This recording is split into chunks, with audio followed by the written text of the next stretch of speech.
Hello everyone and welcome to another day of Festive Tech Calendar 2023. My name is Veronika Kolesnikova and I'm joining you today from Boston, Massachusetts. We'll be talking about Azure OpenAI models and how to fine-tune them. So let's go! Let's talk how to fine-tune an Azure OpenAI model. Here you can see my name, Veronika Kolesnikova, and my Twitter handle, Veronika_dev1. Before we move to actual content of this presentation, I just want to quickly introduce myself. Again, my name is Veronika Kolesnikova. I am 5 times Microsoft MVP in AI. I started my career as a quality assurance engineer and then I moved to development. And now I have more than 8 years of development experience. I used to work mostly with Microsoft technologies like C#, .NET, Xamarin, and Maui. I am obviously obsessed with machine learning, and recently I started working more with Java, Node.js, and TypeScript. And my hobbies are dancing, traveling, and aerial fitness. Now let's move to the agenda for next probably 50 to 60 minutes. I'll start with Azure OpenAI overview. We'll talk a little bit about OpenAI and Azure OpenAI. Then we'll move to models currently available on Azure OpenAI. Then I'll be talking about augmenting chats with your own data. After that, I'll talk a little bit about fine-tuning your models. After that, I'll move to hands-on experience and show you a demo that you can use as a workshop if you want. And now let's move to the content.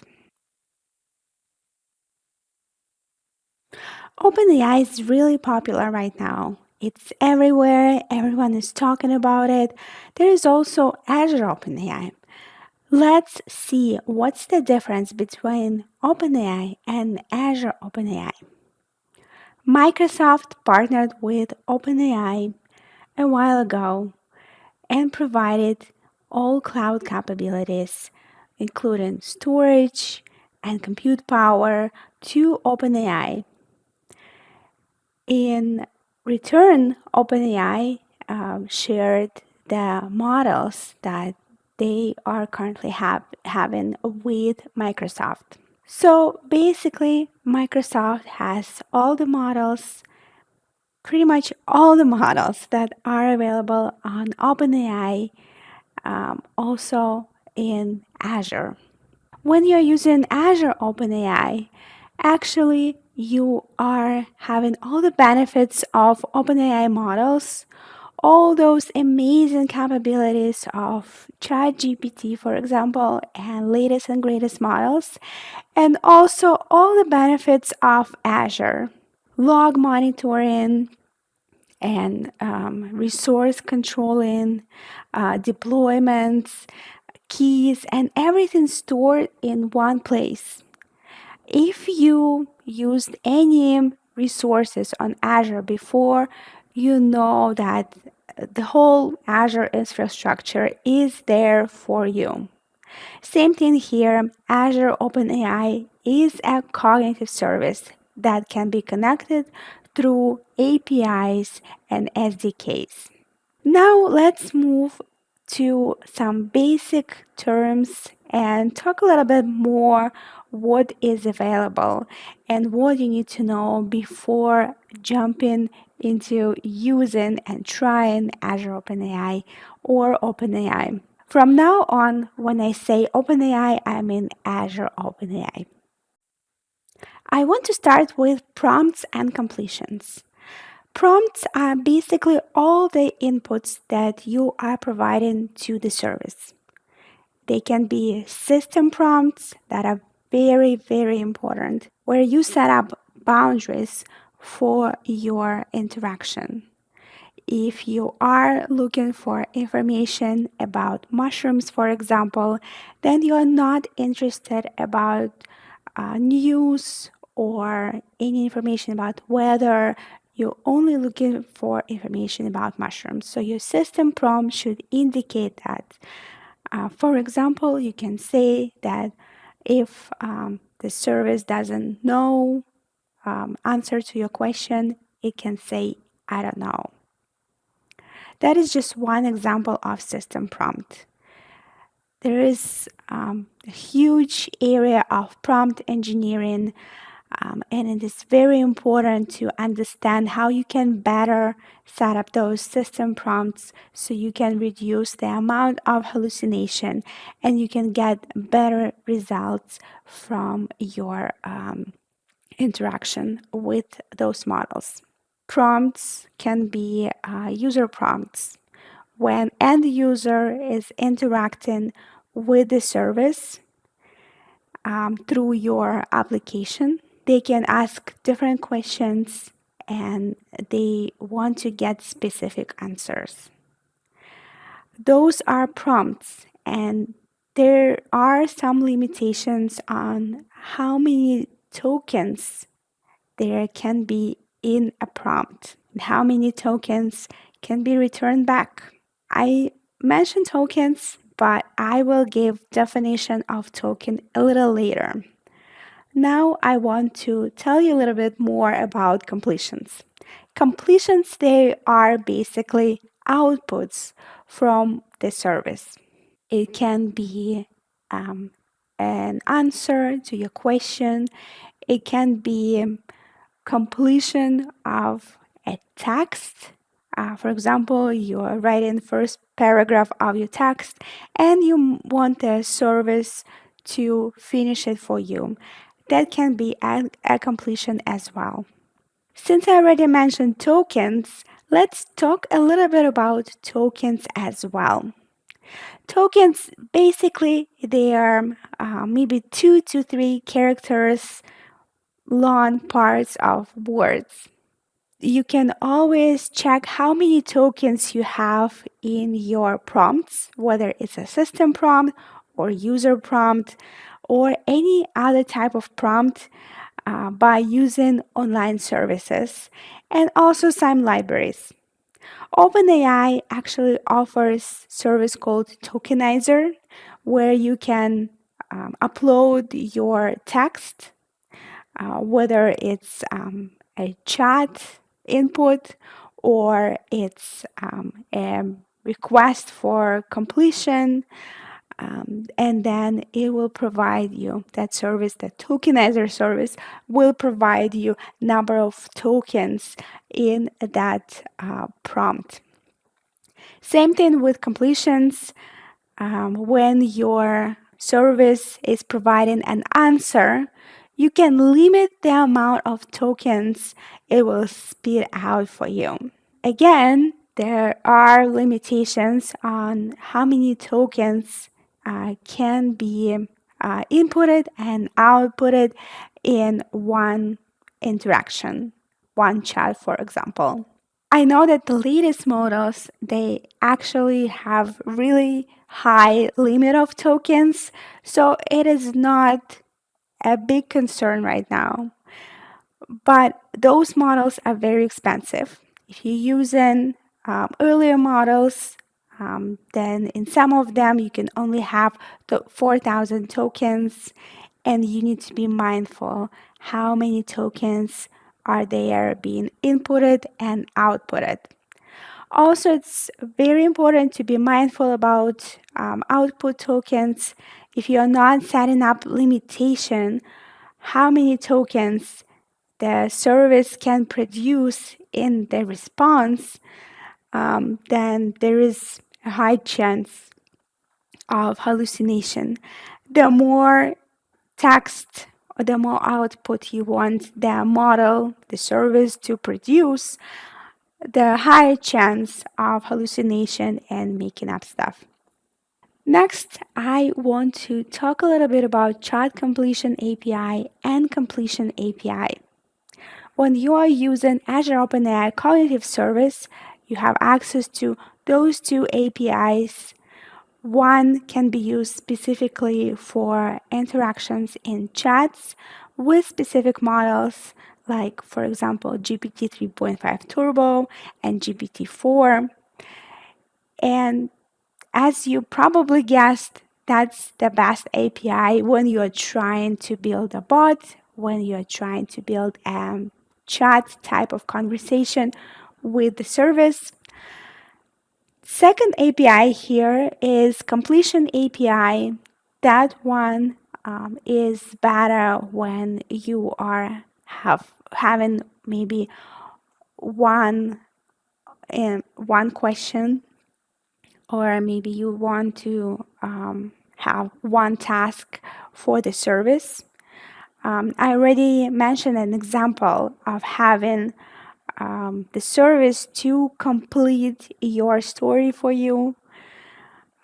Another example might be provide you one-time response to your question and then save that response. That is a completion API. There are also a couple of options how you can better interact and how you can use those user prompts better. For example, you can use zero-shot prompt where you are not providing any examples, and those techniques are mostly related to completion API, where you are providing description of a question or a task, and then you want the service to respond. Zero-shot prompt actually doesn't provide any examples. You're basically telling, write me a story about this and that, and no examples provided.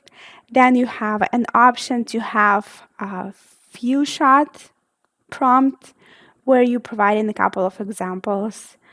Same thing can be applied to that example with a story where maybe you write a couple of sentences and you want the service to continue in specific type, maybe in specific genre. And that way you're providing a couple of examples for the service to mimic that input and mimic those examples and basically act by example. And also a single shot prompt where you're providing just one example. So that's just a quick overview of what is available. You have OpenAI, you have Azure OpenAI, you have those principles that you need to be aware when you are starting working with this cognitive service, and also with those models that are available through the service. Now, let's talk about available models inside Azure OpenAI service. We'll start with GPT-4 or GPT-4 Turbo. GPT-4 Turbo is the latest that it was announced just a couple of months ago at OpenAI presentation. They had their dev days, they announced it there, and then it is now available on Azure as well. It has a lot of limitations on how to access it, who can access it. You need special permissions. There is also a line. It depends when you're watching this video. You might have got access to that model already. Maybe it's out of preview, but I am talking about middle of December of 2023, and GPT-4 Turbo is still in preview with really strict access rules. GPT-4 is currently available. It is out of preview and everyone can get access. You just need to fill out the form. First, you need to fill out the form to get access to Azure OpenAI in general, and then you'll have separate form in order to access GPT-4. GPT-4 can solve difficult problems with precision and accuracy much better than previous models, but also it is more expensive. The more capabilities a model can provide, more resources it needs to take, and it becomes a little more expensive to use it. GPT-4 models have two flavors, GPT-4 and GPT-4 32K. 32K refers to amount of tokens that you can use. That means 32,000 tokens. That's a lot, but it is still a limitation. With latest GPT-4 Turbo, that limit is higher. It is more than 200,000 tokens. That is pretty much the whole book. So now the constraints that we had before with earlier models, they are getting removed. We are getting more access, more capabilities from each model. GPT-4 is optimized for chat and works well for traditional completion tasks. If you want to access GPT-4 through API, you need to use Chat Completion API. Now let's move to next best thing, and it is GPT 3.5 and GPT 3.5 Turbo. GPT 3.5 models can understand and generate natural language or code. From my personal experience, GPT 3.5 Turbo models, they are not really good with code. They do include some codex models, but if you are targeting specifically code, you can either use codex models separately. Going back to GPT 3.5, it is not really good writing code and explaining code. If you want better results, GPT-4 is the way to go. It includes all the codex models and some other older models that were separately. GPT 3.5 Turbo Instruct, it is something relatively new. It has similar capabilities to Text DaVinci if you used older models before, and you can use completion API with GPT 3.5 Turbo Instruct, or if you want to access GPT 3.5 or GPT 3.5 Turbo, you can use Chat Completion API. There are three basic flavors that are available in Azure. Those are GPT 3.5 Turbo models, GPT 3.5 Turbo 16K, that means 16,000 tokens, and then GPT 3.5 Turbo Instruct. So it depends what you prefer to do, what your goals, how many tokens you want to process. So GPT 3.5 Turbo is fast. It is cheaper than GPT-4. It has a lot of capabilities, and I do recommend to check it out. I use it a lot in my projects. Next one here is DALL-E. And DALL-E is currently in preview. I just want to quickly mention that those are not separate models. Those are a set of models. So DALL-E includes several different models. Those models can generate images from text prompts that user provides. You can also access DALL-E models inside Azure OpenAI Playground or Azure AI Studio and check how it works. If you're using Bing, then they are also using DALL-E behind the scene to generate those images. Again, currently, it's middle of December of 2023 and DALL-E is still in preview. Next one here is Whisper. Whisper models, they are also currently in preview. They can be used for speech-to-text capabilities. If you want to try those models, you can get access to them. There is also another service which is not related to OpenAI. It's one of the cognitive services there that can do speech to text. It is not on preview, so you can try that one as well. It is a little cheaper. You can use whisper models inside that Azure AI speech transcription API. So check out Azure AI speech service inside Azure AI services. Next one here is embeddings. I want to talk a little bit more about them.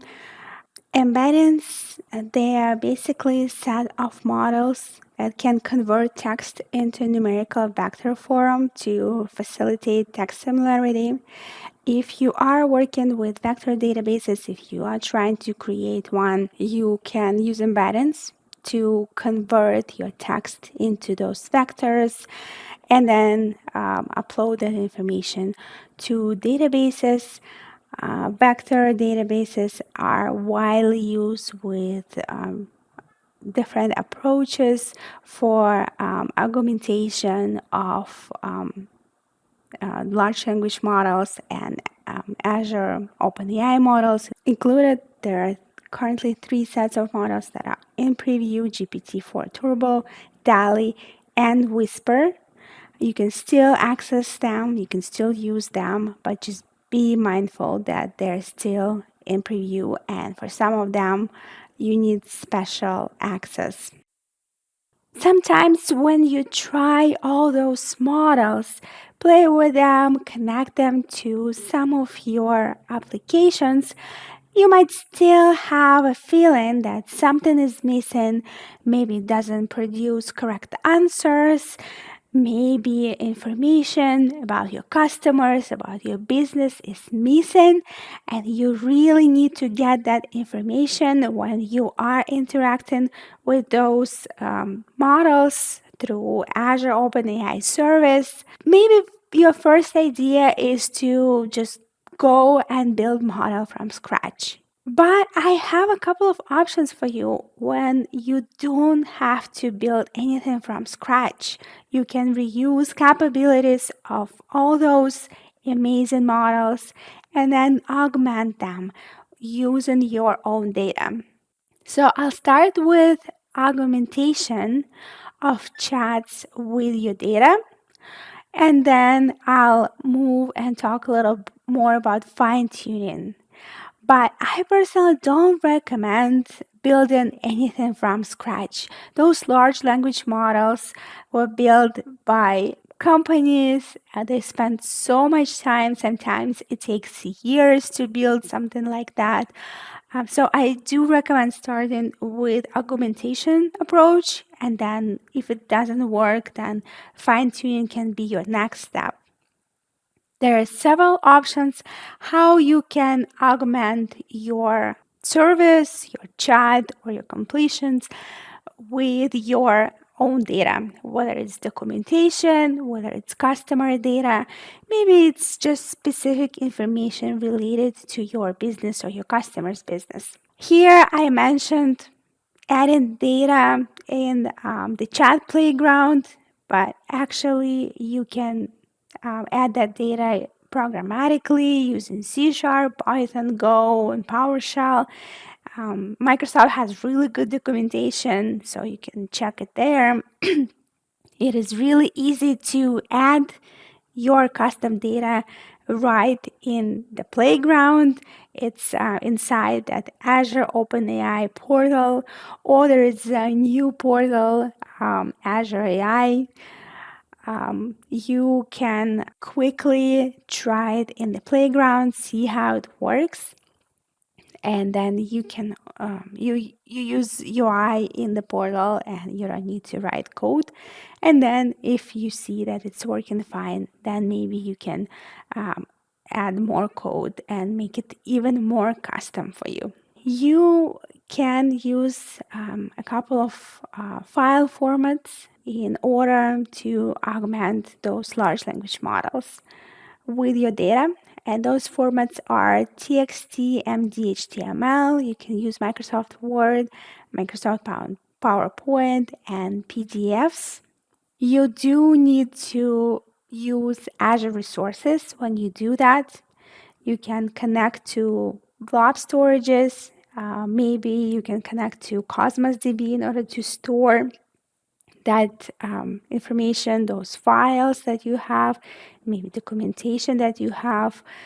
And also you'll need the search index. It might get pricey, so I do recommend to actually weigh all your pros and cons. Can you just make your solution better using prompt engineering? Maybe you can connect different pieces together where you don't have to use your own data with Azure OpenAI service. But if that's what you need to do and you are ready for the cost of all of that, then it's a good approach. It is fast, it is beautiful, it will provide you correct data there, including all the knowledge that GPT-4, for example, has. And in addition, it will know more about your business. So you can use different sources of data like blob storages, Cosmos DB that I mentioned before, URL, local files. But even with URLs and local files, you still need to connect to search and store the data somewhere. So be mindful about the cost. Be mindful of what resources you are creating in addition. Also use your own data. Currently is in preview, so I would be mindful about that as well. In a second approach here, which is similar to previous, it is just augmentation of existing models. So you are not directly introducing your data to the model, you are not retraining the model, you are not building a new model, you are augmenting model's knowledge. And then that information that you are augmenting with, whether it's your documentation, your website, any kind of pages, you have that augmentation is not being used for training the model. So don't be afraid that GPT-4 will get access to your secret information, will be retrained with that information, and then that information basically will be leaked out, and then other customers of Azure OpenAI will access it. That is not how it works. Augmentation is basically a separate entity that you are connecting to your Azure OpenAI resource. And yeah, so I started talking about the second approach here, and it's Retrieval Augmented Generation, or RAG. It is not specific to Microsoft, it is just a concept how you can augment OpenAI model, large language model, any kind of machine learning model. Doesn't have to be a large language model. Here I have a quick picture from official Microsoft documentation. It's a schema how you might want to approach retrieval augmented generation using Microsoft tools. You are building your application. For example, it's a mobile application since here they have a mobile phone. And then there is app server and orchestrator, which connects your UI, your front end, your application with the backend.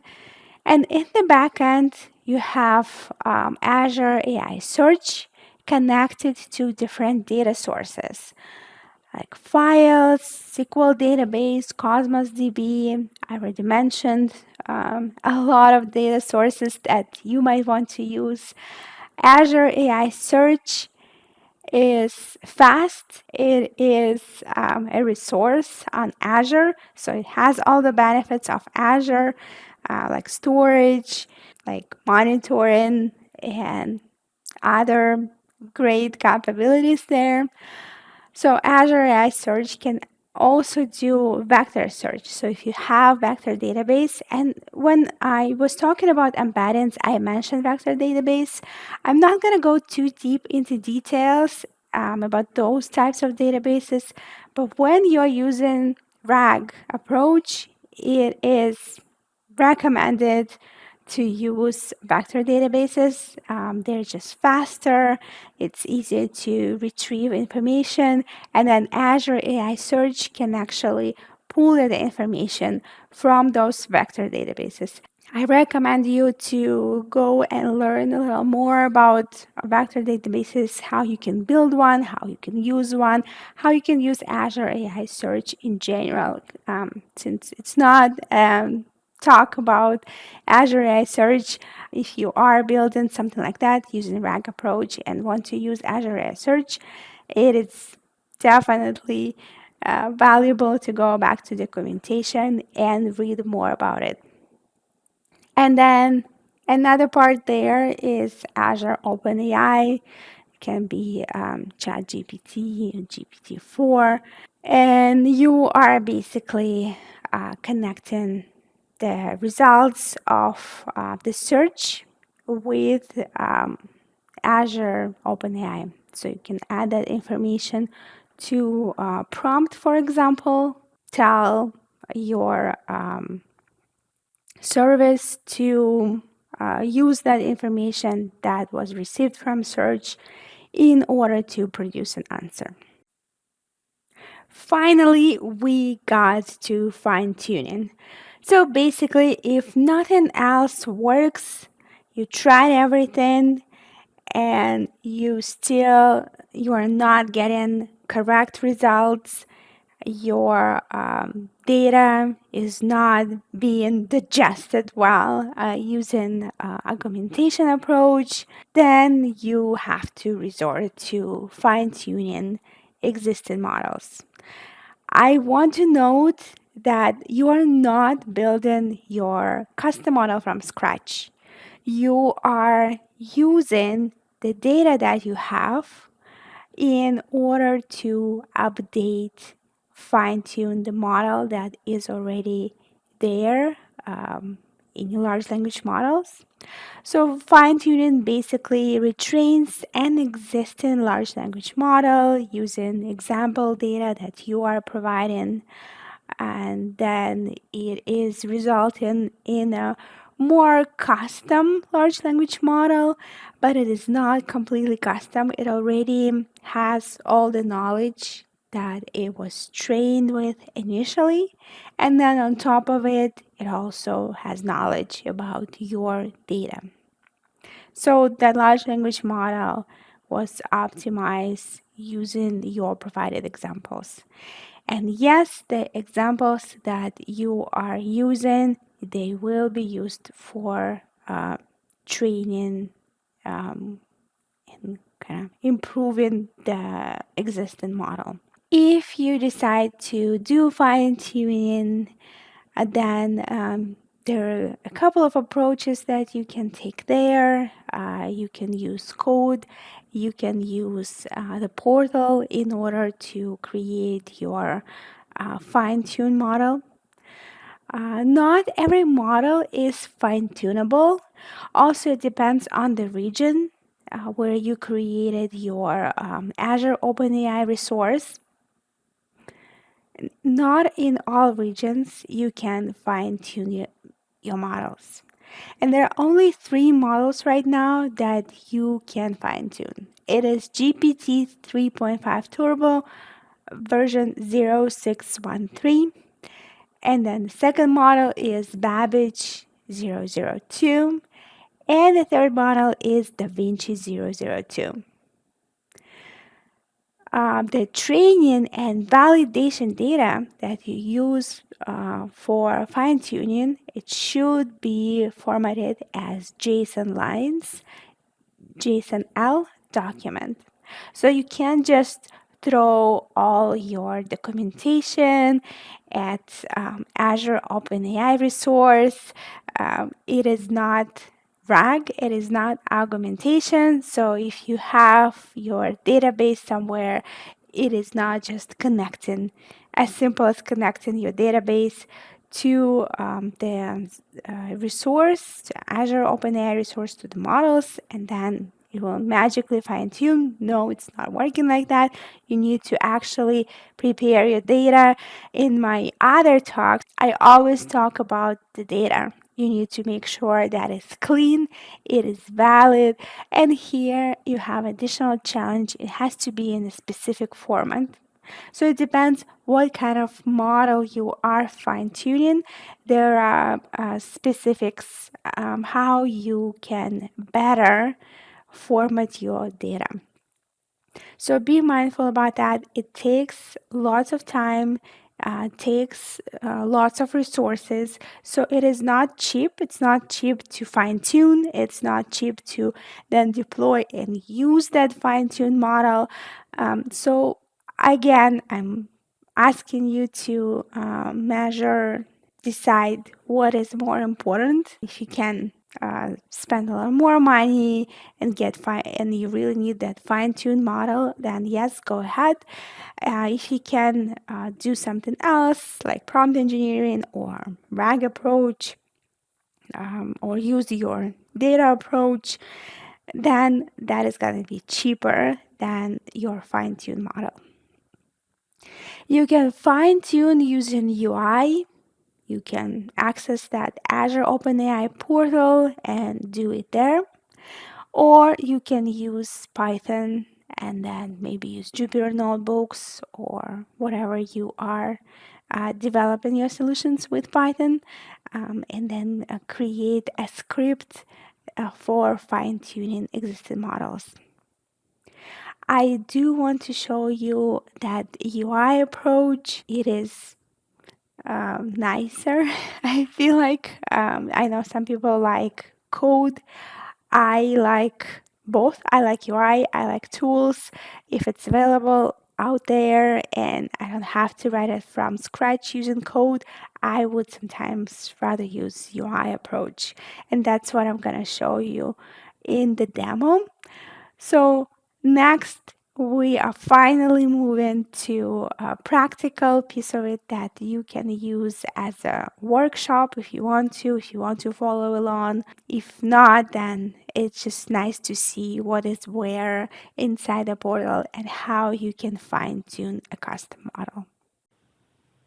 Let me start the practical part with a quick overview of Azure OpenAI Studio, or as I call it, Azure OpenAI Portal. There are a couple of options here how you can start, links to the articles, links to opportunities to try different things here, also link to create new deployments since I don't have any deployments created yet. What you need to know before jumping here and finding that portal, you do need to create a resource, Azure OpenAI resource inside your main Azure portal. Once you create a resource, you can connect to it using that Azure OpenAI Studio here. If you are targeting specifically fine-tuning, then please be mindful about the region where you're creating that Azure OpenAI resource. Here you see that I have resource created inside North Central US. Currently, fine-tuning is available in that region. That's why I picked it. Before you start doing that on your own, you need to double check it first if that region is supporting fine-tuning or not, and also which models are available there. If you want to use GPT 3.5 Turbo and fine-tune that, then check this model. If you want to use something else like Babbage, for example, then make sure that that region actually has that capability and has option to fine-tune those specific models. You can use that portal not only for fine-tuning, but for deployment of existing models. And here, if you go here inside models, you see all the models that are available in this region. You see different model versions. We have GPT 3.5 Turbo and GPT 3.5 Turbo 16K. The latest and greatest GPT-4. GPT-4 Turbo is not available yet in this region, but for now, we don't care about it. We're gonna fine-tune GPT 3.5 Turbo. So if you click here, you have an option to deploy it as is and then connect to that deployment. Use it in chat and completions. Just click deploy and then it will appear in that deployment section, and then it will be available for connection. If you want to create a custom model or fine-tune GPT 3.5 Turbo, for example, it's the same thing, custom model. It is not completely custom.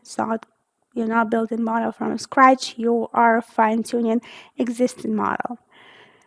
You just click here, create a custom model, and then you choose base model type. Again, you need to make sure that in your region you have access to a base model that is specific for your case and the one that you want to target. That is very important. GPT 3.5 Turbo will be the base model for us here. Model suffix, I will call it FTC, Festive Tech Calendar, and click next. I already uploaded 2 data files, one for training and one for validation. They have to be in that JSON-L format. I already mentioned it before. So make sure when you are creating those files, they are in that format. And I want to show you, before choosing those files, if you don't have them here, if you haven't uploaded them, then you can always go to local file and pick a local file, or maybe you store those files in Azure Blob or other online locations. Then you can choose this option here. Okay, going back to the files, I have training set, and that's how it looks. So we have messages, a couple of them. That is probably not enough for a real scenario. It depends on what you're trying to do and how you're trying to fine-tune the model. But in pretty much all the cases, you need more than 10 examples here. It's recommended to have 1,000 examples. I am using 10 just to speed up the process. Don't mind the number. I don't recommend to use 10. I recommend to use way more than that. So here, the structure is every line here contains role, system role, and then the content, it's all the same. That's the system prompt or system message. And then the differences are in here. So we have user, for example, here, the first line we have full user, and then the content who discovered Antarctica, and then response from assistant. So that is basically user prompt. And then that's the completion here, example of completion. And assistant response, some chaps named Fabian Gottlieb, yada, yada, yada. I'm not gonna read it. Yeah. And that's the structure of each line. And then you are using that file. You save in this is JSON-L format. You can see it here. And then use it for training purposes. Also, you need to create validation sets just to make sure that your model was successfully fine-tuned and it is working as desired. So same here, system prompt is the same, but those user prompts and assistant responses or completions, they are different, and we'll use that set for validation. We do need to have both in order to do fine tuning. So now we're back in that Azure AI Studio portal, or Azure OpenAI Studio, and here we need to choose our training dataset. Since I already uploaded it here, I'm picking the training set and then clicking next here, and then we need to pick validation set and have it here too. So I am picking that validation set here. Here you have some information about it, and then a link where you can learn a little more how you can better prepare your data. Data preparation and machine learning is very, very important. I can't stress it enough, so I do recommend to check that link and make sure that your data is valid and it's prepared in the best way for your fine-tuning needs. So here I'm clicking next. Number of epochs, you can leave it as default. That's what I'm gonna do. Or if you have a little more experience with customization, with fine tuning, then you can check that custom option here. Again, they have a link so you can read a little more about those options. So I'm gonna pick default, click next. Here's the review before starting the training job here. I'm gonna click start training job. And here we go. That's the job. You can see the status. It's pending. It's deployable. No, it's not deployable because it's still in that fine-tuning process. Training job number, in case you're interested. You can click here and see what you used for training file, when it started, all the process, and then what base model you used. And then you see a little more information about the model. So I'm gonna go back. Actually, it's gonna take a while. Last time I tried it for that really tiny data set, the training set that I provided. It took about 40 minutes. So we're gonna just skip it and move fast forward to the result. After some time, our custom model, custom fine-tuned model was created. Here's the information, and you can close the notifications here. You don't see them right away. Don't be afraid of this. Just refresh the page, and then you'll see it in the list of custom models here. You need to be mindful not only about the time that you spend fine-tuning and creating your custom model, but also be mindful about the resources that you are using. It is not cheap to fine-tune a model. Here I'm using just a small, very, very small data set, but in real situation where you have real life data set for fine tuning, first of all, it takes longer to train it, to customize a model.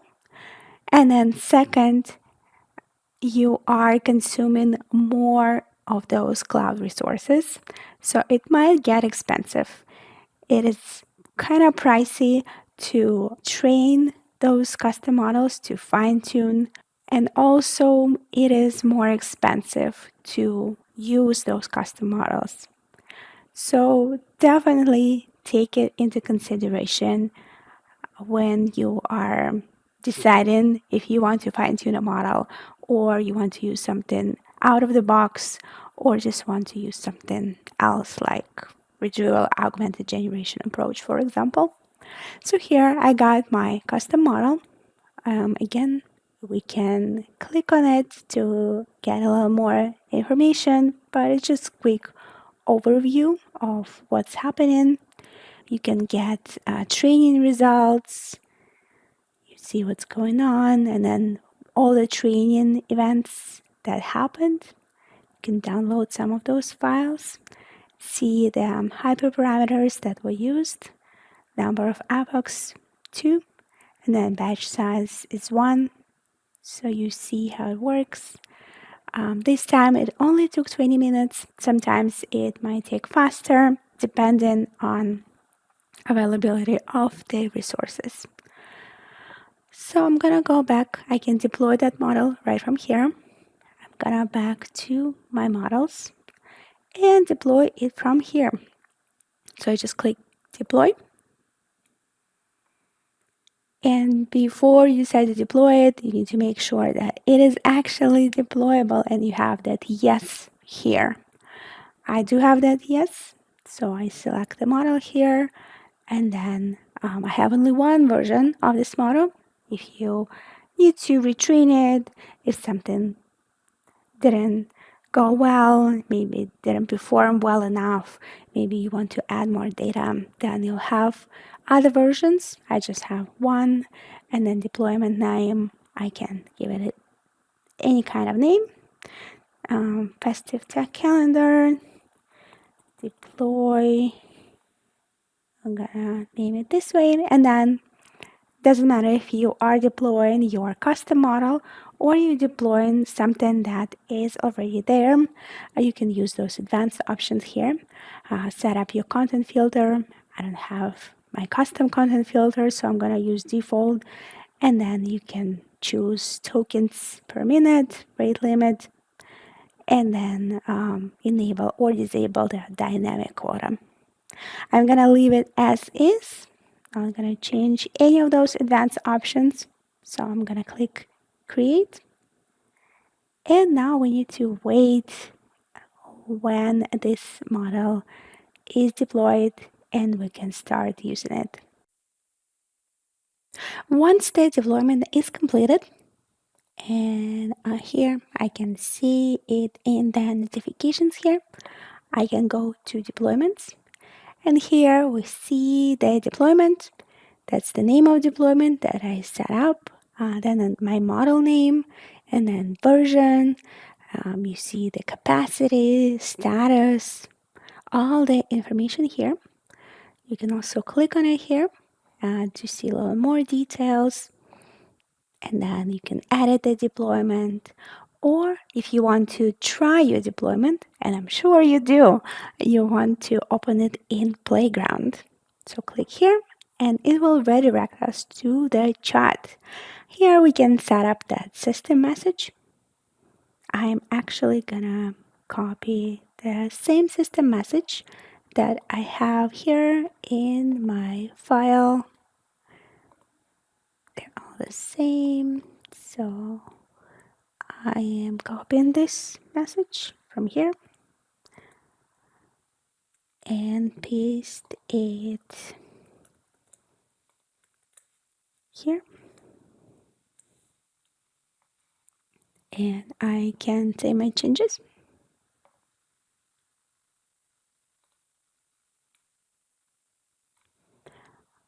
Here's that option for adding your data here right in the playground. It doesn't matter if you're using fine-tuned model or pre-built models like GPT-4, for example, you can still add your data here. This functionality is currently in preview, and I'm not gonna show you that option today, but I mentioned it earlier, so just wanted to show it in the portal. And here, before writing your message and testing it, you can check the deployment, actually your deployment, and then how many messages included. And then you see the input tokens progress indicator, how many tokens already been used, and all the settings there. So we already used 13 tokens just for the system message.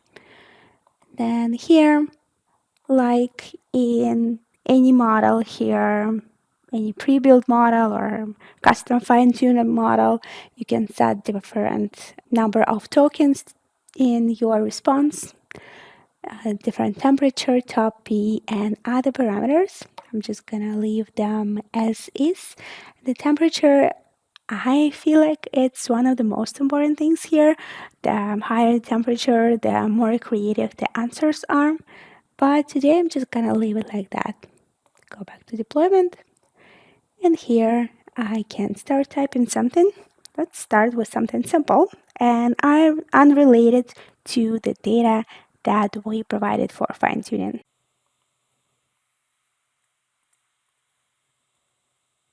Let's just type hello.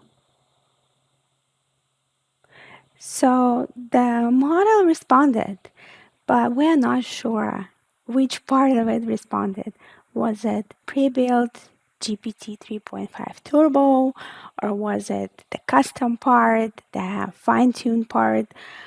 An easy way to test it manually is to open the same file we used for validation. Since it wasn't used for fine-tuning and training, we can safely use it for manual validation as well. It is not ideal. Ideally, you would come up with your custom questions that are not being included in training set or the validation set. But here I'm just gonna quickly copy this question and move back to this chat, paste it here. It's the Nile. And let's go back and see the Nile River is the longest river. So the answer is correct. It is a more generic example. Usually for fine-tuning, you are using something really specific to your project, to your organization, and based on that, you can test it more effectively and you can understand if the model is producing correct answers. You can always deploy both GPT 3.5 Turbo and your custom fine-tuned model and then try them side by side in the playground and see the results. So that's it. We tried to fine-tune a model with our custom data. We tried it in the chat playground. Looks like it's working. It's returning some results. So I think now you have enough information to try it yourself, maybe use it as an example and try to find your data set, try to fine tune existing model, and then see how it works for your data. And also if the time consumption of it and resource consumption of it suit your needs and your project can accommodate those expenses.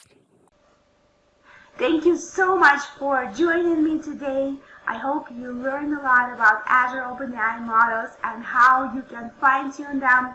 I'm wishing you happy holidays and I hope to see you next year. Bye!